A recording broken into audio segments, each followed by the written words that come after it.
Hey, Leo here for Actualized.org. And in this episode, I'm going to be talking about the topic of mindfuckery.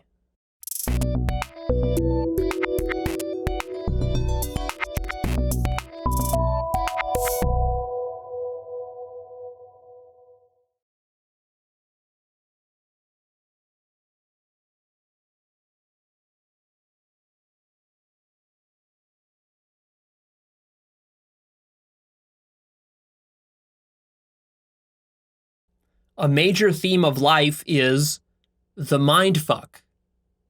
And I want to spend some time talking about this because this is one of the most remarkable things you'll discover in your life, is that life is a giant mindfuck and that there are so many mindfucks to be had in life.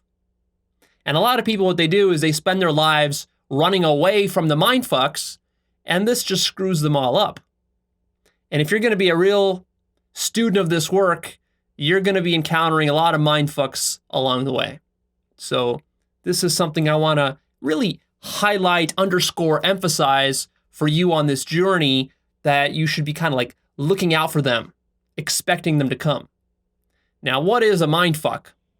A mindfuck is a surprise, a shocking reversal, like the plot twist in a movie, or a giant epiphany. This realization that you had something totally wrong, or when you see something in a new light and everything you knew before becomes recontextualized. It's the Fight Club moment. It's amazing to me that this is just a facet of life and a facet of reality, a facet of what it means to be human, is to encounter these mindfucks. And we have been encountering them as humanity for a long time, all throughout history. If you study the history of philosophy, the history of science, the history of religion, the history of just cultures and societies and governments, you see humans coping and struggling to understand what reality is. Whether it's the Copernican revolution, or discovering the new world, the Americas, and dealing with all the ramifications of that, and just how big of a shift that is in worldview for people when you discover there's this whole new half of the globe that we didn't even know existed. Or whether it's the Einsteinian revolution and what that means for space-time and for quantum mechanics, right? So just all these mindfucks, you find it in science and philosophy and throughout human culture. But why do mindfucks happen? Why should reality be surprising? Well, fundamentally, we've got to understand what a mindfuck is. Fundamentally, the way you get mindfucked is you have some expectations or notions about how reality should be, like this, and then you live your life this way, thinking that this is how reality is. And then one day, out of the blue, you don't expect it, something changes, you run into some new fact that flips that on its head and perhaps reverses it 180 degrees. And then that's such a big shock because all your expectations have been crushed. They've been undermined. And from this happens the surprise. But what sort of adds insult to injury is that a lot of people go through life not expecting that mindfucks are possible, and so they get a double dose of mindfuck. It's like, not only do they get surprised, but then they get surprised that they got surprised. And a lot of people then kind of like run away from it, or they deny it, or they resist it, and then that creates problems. Really what you want to do is you want to open yourself up to the mindfucks.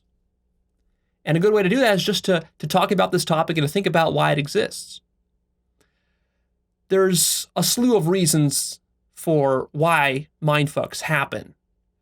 But perhaps most fundamentally, it's because reality is so massive. See, when humanity came into existence, it didn't know what it was doing here, where it came from. Imagine being a caveman or a Neanderthal 100,000 years ago. Like, you had no clue about anything. Even the most obvious things. Like, you had no idea about anything. You were totally in the dark. And yet you had to survive in a very brutal world, much more brutal than today. You had a much tougher survival challenge than you have today. And so as you're trying to survive in this brutal world, running away from alligators and snakes and spiders and lions and all this sort of stuff, trying to hunt for food and gather berries and not kill yourself, as you're trying to do all that, you're also at the same time wondering, like, what the hell am I doing here? You got, like, there was a time where the first human had to have that thought, like, what the hell is this? Like, animals don't ask themselves that question. They just kind of go along with the flow. But at some point in human history, this happened. Whether it was the Neanderthals or even before that, we're not sure, but you got to figure somebody was the first to have that idea. And even that already was a mindfuck. But see, the problem here is, and my point is that reality is so massive, but we come into the world so totally ignorant of anything that we don't even know that we're ignorant. And what we do is we just make kind of assumptions. We make tentative hypotheses about how the world works, and we just kind of like scrape by. We make the best of it that we can. But then we kind of get caught up in the complacency of that. And we think, okay, we basically got reality figured out. After you live for 10, 20 years, you kind of think like you got it figured out. But do you really? A lot of times you don't. See, what we see throughout history is that mankind has consistently underestimated reality. Its scope and size, its depth, its complexity, its non-linearity. And this is what produces mindfucks. Because fundamentally what you're trying to do is you're trying to take all of reality, this massive thing, billions and billions and billions of galaxies and star systems and planets and animals and species and plants and stuff in the world. You're trying to take all this and you're trying to distill it down and stuff it inside your skull, basically, to make sense of it. So of course, it sort of makes sense from the very beginning. You should sort of expect that, that's going to be tough to do, to take such a large thing and put it into such a small thing. And that's not even taking into account that maybe this thing isn't just large, but maybe it's infinite. And if it's infinite, then that's like a whole nother level of largeness. So as large as you maybe thought the universe was, if you start to now think of it as actually infinite and you realize the full consequences of that, it really becomes remarkable. How can you possibly stuff that into your skull, that whole thing, and make sense of it in a way where nothing surprises you anymore? So what I'm saying here in this episode is that mindfucks are an essential component of reality. They're like woven into the fabric of reality. Surprise and mystery and these shocking sort of Fight Club moments. This is what it means for consciousness to become self-aware, is it becomes aware of how goddamn huge it is and how remarkable it is, how intricate it is, how complex it is, in all the ways in which it functions. It's really humbling to realize that you, even if you are like a billionaire, a Richard Branson type person, and you travel all around the world and you go to all the countries, visit all the cultures, eat all the food, read all the books, do all this sort of stuff, that even if you do all of that, you live a very rich life for a good 70 years, you will still only be exposed to 0.000000000001% of all of reality. Really, much less than that. Much, much less. That's being generous. That's a generous estimate right there. So you take this into account, and then you have to realize, like, of course there's going to be mindfucks, because I'm only exposed to such a small sliver of what reality has to offer. And that's something that we don't appreciate. I mean, it's an obvious point, but somehow humanity as a species, as a culture, and as an individual, you ignore all this simply because you're going about living your everyday life.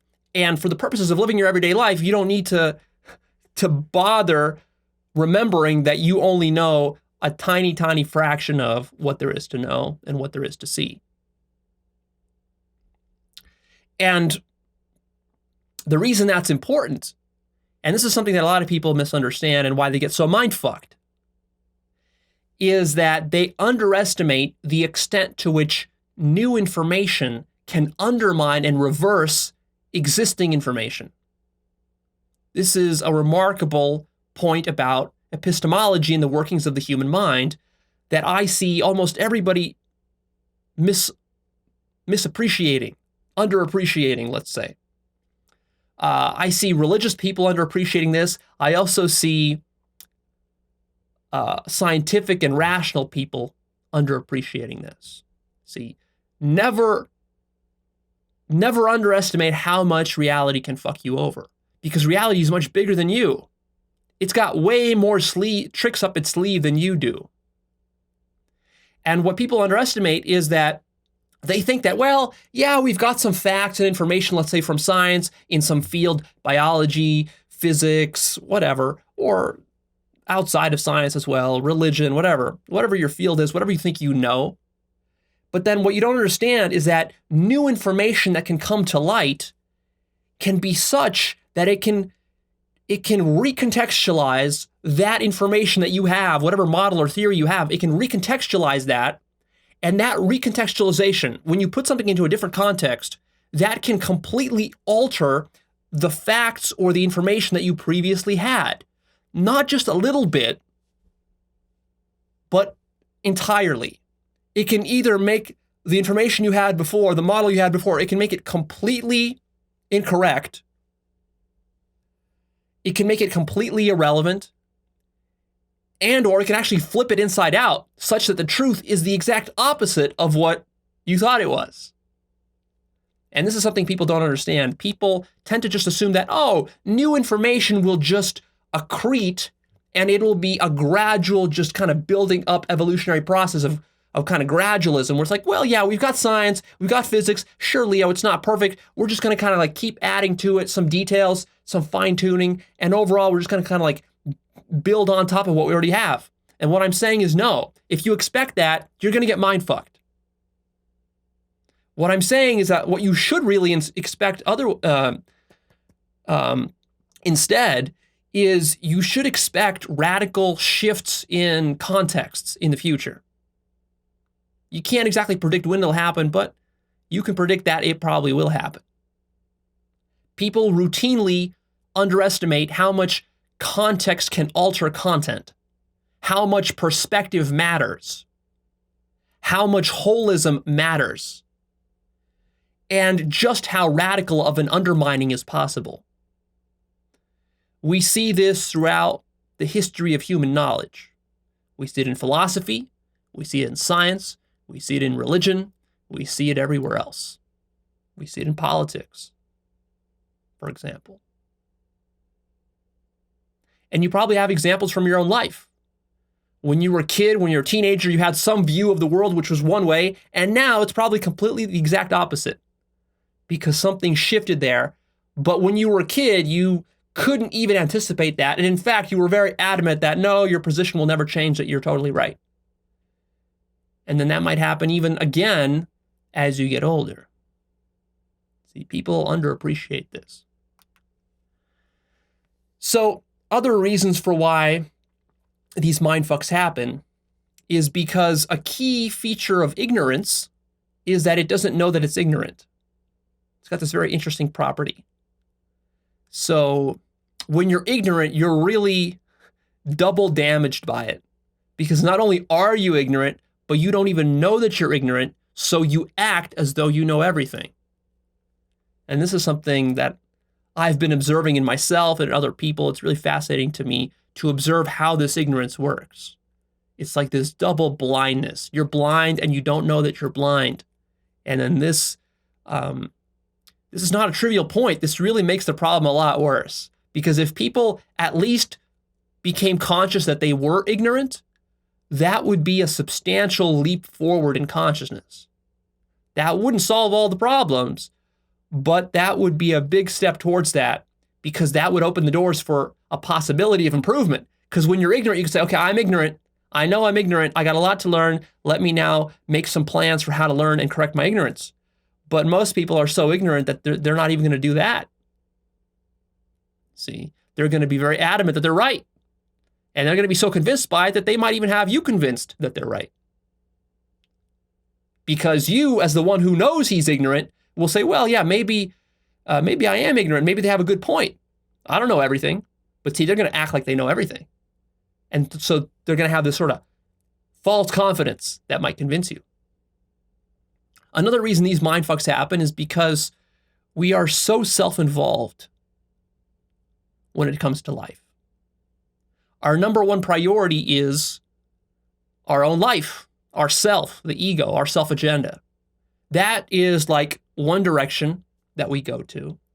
And then the truth, that's something else entirely. We like to tell ourselves that these things coincide, but actually it turns out they're in the opposite direction. And when that ends up being the case, and you're always pursuing your self-agenda at the cost of the truth, then really what's happening is you're pursuing falsehood at the cost of the truth. And of course, what is a mindfuck but the realization that a falsehood is false, and that actually the truth is something totally different. So people sometimes ask, well, Leo, why is truth important? Why should I pursue the truth for truth's sake? Well, if you don't, expect to get mindfucked. See? Because the more you pursue your own self-agenda and the less you care about the truth, the greater the gap becomes between what you think is right and what's actually right. And the bigger that gap is, well, the greater the fall, as they say. See, the higher the distance is, the greater the fall.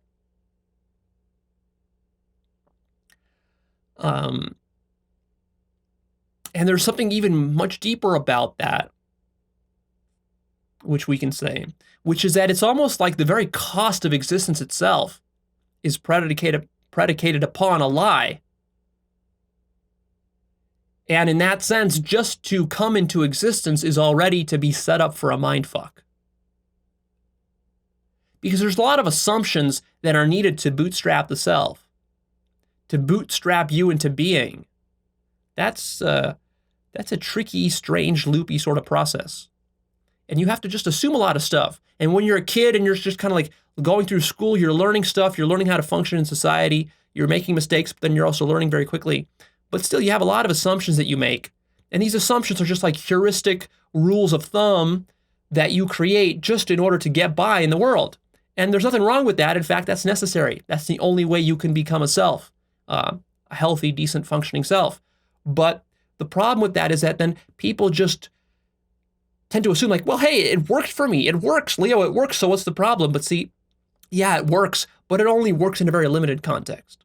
Then when you have bigger questions about life, when you want to know what existence is, what reality is and stuff like that, and you want to really correct some of the problems, well, you have to go reevaluate your assumptions. But then a lot of people just forget that those assumptions were ever made in the first place. So it's okay to make assumptions, but you have to make a mental note of like, I made an assumption back there 10 years ago. And I've been sort of living based off that assumption, building on top of it. But you know what? That assumption could have been wrong. So that's okay. You can make provisional assumptions and hypotheses, but you have to remember to go back sometime, maybe 10 years later, go back or rethink that assumption. Maybe something has changed. So all these factors lead to a sort of false sense of complacency, taking things for granted. And when you do that, that's when you really set yourself up. And also, I should add that your state of consciousness, your ordinary state of consciousness, and the ordinary average state of consciousness that human beings have, this thing is tuned for survival and utility.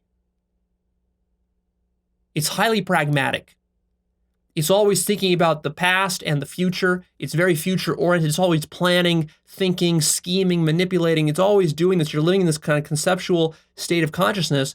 You don't even realize it until you have ever exited and experienced some non-ordinary states of consciousness, that this is the case. But this ordinary state of consciousness that most human beings consider life, this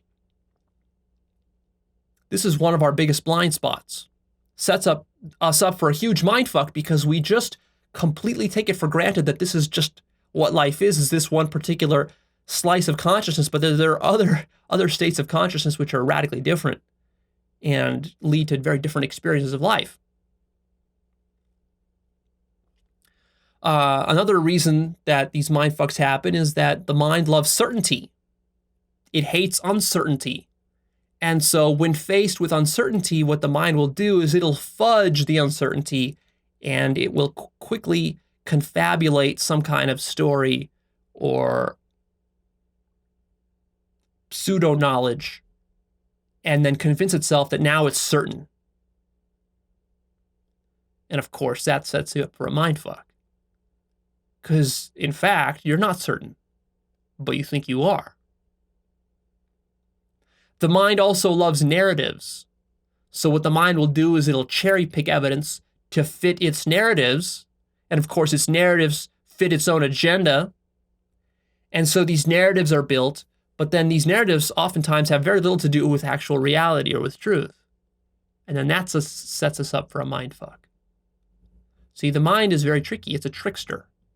And therefore, you need to start to expect that your own mind is your own greatest enemy, and that it has a lot of tricks up its sleeve, more than you do. Way more than you do.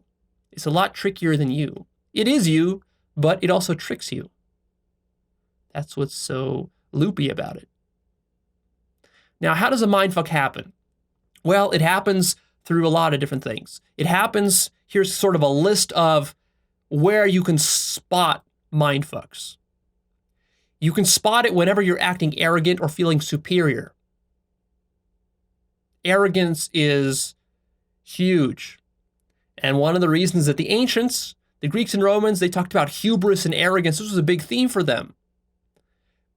Precisely because arrogance leads to disaster, leads to blunder, leads to destruction, leads to chaos. And the reason that happens is through these mindfucks. Because arrogance gets you believing that you're going in the right direction when you're actually going in the wrong direction. Ignorance, we've already talked about. Ignorance is ignorant of itself, and therefore these mindfucks happen. Another reason that it happens is underestimating fallibility. People underestimate just how fallible they can be. People convince themselves that they're certain and right by coming up with fancy theories and rationalizations and justifications. And they say, well, but look, here's the logic of it. Here's the statistics. Here's the proof. So we come up with all this stuff and we build a rock solid case. But what we forget is that even if you have the perfect proof, your proof could always be wrong in some place. See? Even if you're the best logician in the world, you could still be wrong. You could still be fallible. And people lose sight of that. And as soon as you start underestimating your ability to be fallible, or some experts or some scientists' ability to be fallible, you're setting yourself up for a mindfuck. Anywhere that you're feeling certain, very certain about something, very confident, you set yourself up for a mindfuck. Any assumption that you take for granted, you set yourself up for a mindfuck. Anything you think is self-evident or obvious, you're setting yourself up. Anything you know or think you know based on belief or hearsay, hearing it from somebody else, that always sets you up for a mindfuck because, in fact, you don't know whether what they're telling you is true. It might feel true, but you don't really know. That's the problem with hearsay. Anytime that you're relying on authority that you just blindly trust, you're setting yourself up for a mindfuck. This is a huge category of mindfucks right here. And by authority, I mean stuff like, do you trust your education system? Do you trust your professor? Do you trust science? Do you trust your culture? Do you trust your government? Do you trust the Bible? Do you trust the Quran? Do you trust some textbook that you read? Do you trust doctors? Do you trust a PhD? Do you trust a person on television? Do you trust a celebrity or an actor? Do you trust a guru, a yogi? These are all authorities. And if you're a serious seeker of truth, you realize just how big of a problem authority poses, and that you can't basically trust anybody, including me, by the way. You can't trust me either. Or if you do, watch out, you might be setting yourself up for a mindfuck. You also set yourself up for a mindfuck any place that you don't have direct experience of a thing. Anywhere where you have a vested interest, you set yourself up for a mindfuck. Why is that? Because the problem with having a vested interest is this problem between serving your self-agenda versus the truth. See, if you have a vested interest in something, you really need it to come out some way. Like, I really need my business to succeed in order to pay the bills so my kids don't starve and my wife doesn't divorce me. If that's your mentality, then do you care about the truth in that situation? See, no, you don't. You're going to do whatever you got to do to feed your kids, because in your mind, that's the most important thing right there. And the truth has taken a lower priority. And so, see, the vested interest has divorced you from truth, and now you have set yourself up for a mindfuck. Anywhere where context is ignored or underappreciated, you set yourself up for a mindfuck. Anytime that you're doing analysis or you're fragmenting reality and you're working within a very narrow specialized field on a very small thing, and you put your blinders on, you say, well, I'm not going to care about other fields, other disciplines, or how this fits into the larger picture. I don't care about any of that. I'm just going to work on my little field. Anytime you do that, you set yourself up for a mindfuck. Because reality happens to be holistic. And like I said before, whatever results you get in your little field, they're going to depend on the larger context. And if you ignore that, then your results could lead you to believe one thing, which is exactly the opposite of what the larger context will reveal. And that's how a lot of scientists screw themselves over, because they become hyper-specialized. Which is why if you want to be a sage, if you want wisdom in your life, if you want to be an extraordinary human being and live up to your full potential as a human being, you need big picture thinking. And you got to be careful about not getting lost in the weeds. Anywhere where perspective is poo-pooed or mind is poo-pooed or underestimated, you set yourself up for a mindfuck. What do I mean by this? Well, a lot of people think that, well, it's just the facts. Leo, reality just has some hard facts. That's why we have science. We crunch the numbers. Here's what is real. Here's what's not real. We know the facts. We know the numbers. And perspective, mind, these things, these are very subjective, hippie, new age type of notions. These don't matter. What matters is the hard stuff. Be hard-nosed. But see, that's also just a perspective. That's what you don't realize. That's also just one function of mind. Perspective is much more important than people realize. Mind is much more important. People say stuff like, well, Leo, I just want to build up my life, have a good career, a good family, make a killing in the stock market, have sex with hot people, all this material, tangible stuff. This has nothing to do with perspective or mind. This is tangible stuff. I either have $1 million in my bank account or I don't. It's not a matter of perspective. When you take that kind of attitude, you set yourself up for a mindfuck. Life is much more perspective dependent than you have ever thought possible. And that in and of itself, that lesson, to learn that lesson, it's not enough to hear from me. You're going to have to experience a mindfuck to learn that lesson. That lesson in and of itself is a big mindfuck. That's a paradigm shift for a lot of people. And any time that you make appeals to, this is just how reality is, that sets you up for a mindfuck. So what I want to do is I want to give you a list of what I came up with, around 20 or so of some of the top mindfucks that you will encounter in your life. Here we go. You think you're the body. One day you will discover that that's not true. And that will be a huge mindfuck. You think reality is real. And one day you will discover in a rude awakening that that's not the case. You think truth is logical and that it conforms to your rational principles. You will be shocked to discover how wrong you are. You think materialism is correct. You will be shocked one day to discover how wrong you are. You think religion is just superstition and myth. You will be shocked one day to discover just how wrong you are. You think your favorite ideology is correct.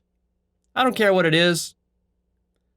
Liberalism, conservatism, libertarianism, and a million other ideologies that you have. Well, one day you will be shocked to learn how wrong you've been. You think your thoughts are trustworthy and that you can rely on your skepticism in your own mind. And one day you will be shocked to learn how wrong you are. You think that society and culture is healthy and that it has your best interest at heart. One day you'll be shocked to learn how wrong you are. You think success is equivalent to happiness. One day you will be shocked to learn how wrong you are. You think evolution is random. It happens through a random process of atoms or molecules mixing around through random mutation. One day you will be shocked to learn how wrong you are. You think science has no blind spots and that science leads you to the truth. One day you will be shocked to learn how wrong you are. You think the 21st century is advanced? That we are out of the dark ages? One day you will be shocked to learn how wrong you are.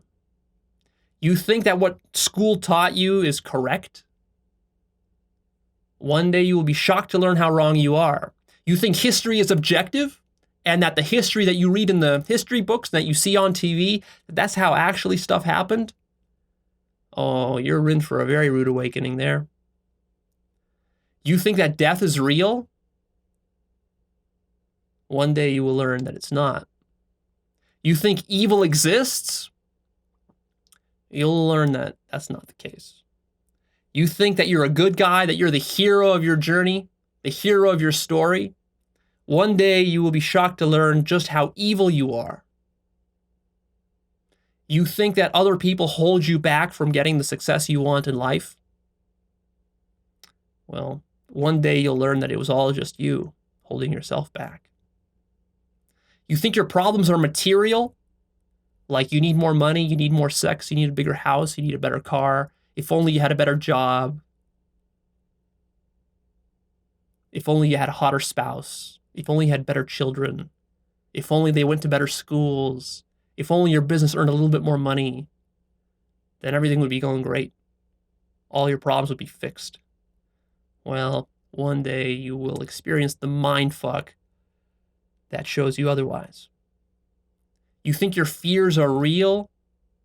Your fear of death, your fear of poverty, your fear of not being loved, your fear of being abandoned, your fear of being cheated on, your fear of getting violence perpetrated upon you by some terrorist or some criminal. Well, one day you'll discover just how wrong you are. That's the list. And by no means is that the end of the list. That's sort of the beginning of the list.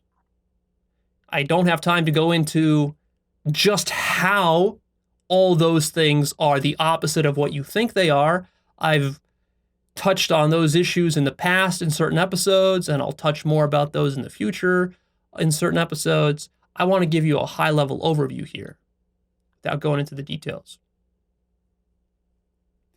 Fools believe appearances, whereas the wise know that appearances are very deceptive and can't be trusted. Here are the lessons from this episode that I want you to take away. Never merely accept appearances. Realize that a basic fundamental principle of life is that life works through deception and through illusion, as it must. And through this realization, you should start to expect that it will mindfuck you in many, many different ways, not just in one way. Many ways.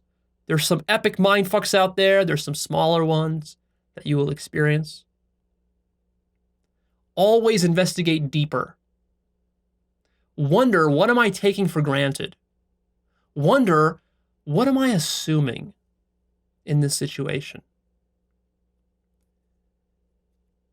Develop a love for being mindfucked. You should expect to be mindfucked, but that's not enough. Learn to love it. Be curious about it.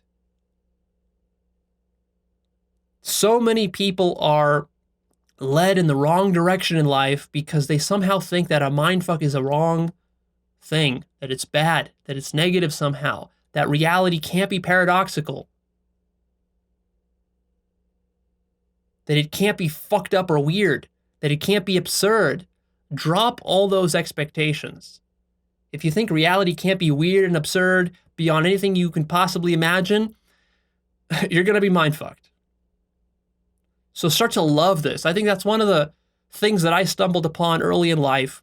And one of the strengths I had in this work is that I just sort of assumed, I always assumed that reality was a mindfuck. And I actually enjoyed that aspect of reality. And actually, I actively went and sought out those mindfucks. And that's what led me to where I am today. So that's another thing that I'll share with you as a lesson is go and proactively seek them out. Always be kind of wondering to yourself, where could a mindfuck be lurking? Behind what corner? Where would it be best hidden? What I tend to find is that the places that people never look, that's where the mindfucks love to hide the most. Of course. So it's actually very easy to start to suss out the mindfucks because all mindfucks are is just like reverse psychology. They're the exact opposite of what you would think. It's this constant theme of counterintuitiveness that we keep treading over again and again in all these episodes. I keep giving advice and lessons, and they're always counterintuitive. Everything is backwards. And that's how it is. You have to approach life as though everything was backwards. It's like a reverse psychology game. If you do the opposite of everything you wanted to do, you will basically become the most conscious and greatest human being imaginable. I mean, that's a very general rule of thumb. You can't apply that perfectly to all situations, but as a general theme, that's how I approach my life, is I try to do like everything backwards, everything opposite. And the more I do that, the better things are. And the more I go with the herd, the more I do the stuff that my culture tells me to do, that I'm expected to do, the stuff that seems intuitive, the stuff that seems easy, the worse my life goes, the more hollow and meaningless it is. And the more similar it is to everybody else, because I become just like the herd. And of course, that makes perfect sense. You do what the herd does, you're going to go in the same direction that the herd goes. And the herd is walking straight off a cliff. And they're all going to be mindfucked in the end. The biggest mindfuck comes when you think there can be no more mindfucks. It's when you think you're fully enlightened. That's when you're in for a mindfuck. It's when you think that, oh, surely I can't be mindfucked anymore. I've been mindfucked so much already. That's when you've set yourself up for an even bigger mindfuck. See, because you just constantly keep underestimating the scope of reality. Start to think of reality as being infinitely broad, infinitely deep, infinitely complex, infinitely nonlinear, and then you start to develop this sort of humility about your entire worldview and your approach to reality and how you think about reality and what you believe about reality. And then that puts you into a better place. And this is not to say that mindfucks are something you should like strive to prevent. Like I said before, mindfucks are a good thing in my mind. I like mindfucks. I like getting mindfucked. To me, it's cool. That's why psychedelics are so cool, because that's the surest way to mindfuck yourself right there. And then, that's why a lot of people don't enjoy psychedelics, or they have these bad trips, or they have a profound deep trip, but then they can't integrate it because they just want their life to not be a mindfuck. But you know what? Reality is a mindfuck. So the only way your life cannot be a mindfuck when reality is a mindfuck is for you to live in a perpetual delusion.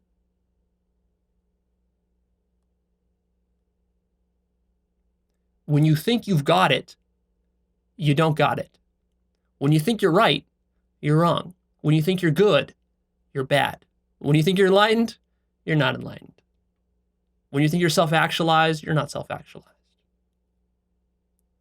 Everything's backwards. That's the nature of the mind. That's the nature of reality.